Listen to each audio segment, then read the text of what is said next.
আসসালামু আলাইকুম প্রিয় ভিউয়ার্স, আমার আজকের ভিডিওটা প্রিয় পরীক্ষার্থী এসএসসি এবং দাখিল পরীক্ষার্থী ভাই বোনদের জন্য। যারা আমার ভিডিওটা দেখবেন একটু মনোযোগ সহকারে দেখবেন। আমি গুরুত্বপূর্ণ কয়েকটি কথা বলব। বর্তমানে পরীক্ষা চলতেছে, এখন পড়ার সময় না, এখন প্রস্তুতি নেওয়ার সময়ও না। জাস্ট রিভাইজ দেওয়া যায়, এর বেশি কিছু না। আচ্ছা, যাই হোক, আমি যে কথাটা বলি এতদিনে যা করেছেন আর আমি যে কথাটা বলি একটু মিলিয়ে নেবেন। স্ট্র্যাটেজি, যার বাংলা অর্থ কলা কৌশল, অর্থাৎ প্রত্যেকটা বিষয়ে কলা কৌশল না থাকলে আপনি সফলতা অর্জন করতে পারবেন না। তার প্রথমে খাতা সম্পর্কে বলি।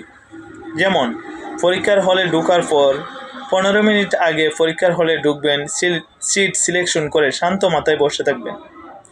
বসার পর যখন খাতায় আসবে তখন খাতাগুলোতে মার্জিন করবেন যে তা খাট পেন্সিল দিয়ে করবেন।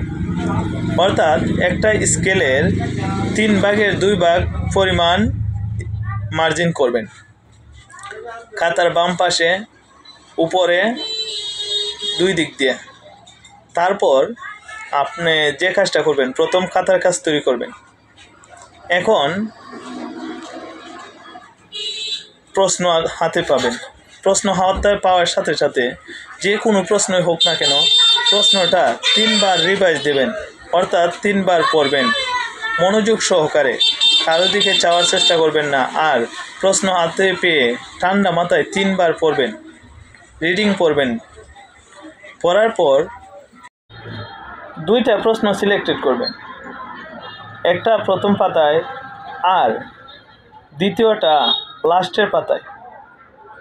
2টা প্রশ্ন সিলেক্টেড করার পর বাকি প্রশ্নগুলো আস্তে আস্তে প্রশ্নগুলোর লিমিটেশন তৈরি করবেন।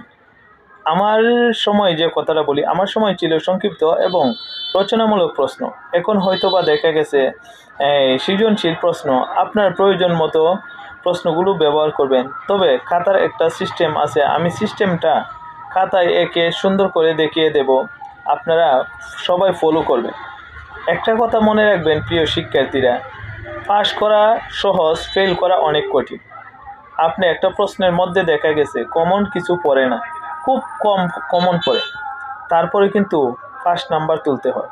যেমন দেখা গেছে একটা প্রশ্নের 100 নাম্বার যদি হয় মোট, তার 3 ভাগের 1 ভাগ পেতে হয় পাস করার জন্য। আমি আশা করি আমি যে খাতাটা আমি আমার ভিডিওর মধ্যেই দেখিয়ে দেব কিভাবে খাতাটা তৈরি করতে হবে। আপনারা ওইভাবে খাতাটা তৈরি করবেন। আল্লাহর রহমতে আপনি দেখবেন এতদিনে পড়ালেখায় যাই পড়ছেন তাতে আলহামদুলিল্লাহ আল্লাহর রহমতে ভালো একটা রেজাল্ট করতে পারবেন। আর পড়ালেখার প্রতি খুব মনোযোগ দেবেন। বিশেষ করে যতদিন পরীক্ষা চলবে মোবাইলের মধ্যে হাত দেবেন না, তাহলে আপনার পড়ালেখা আল্লাহর রহমতে ভালো হবে। সবাইকে ধন্যবাদ।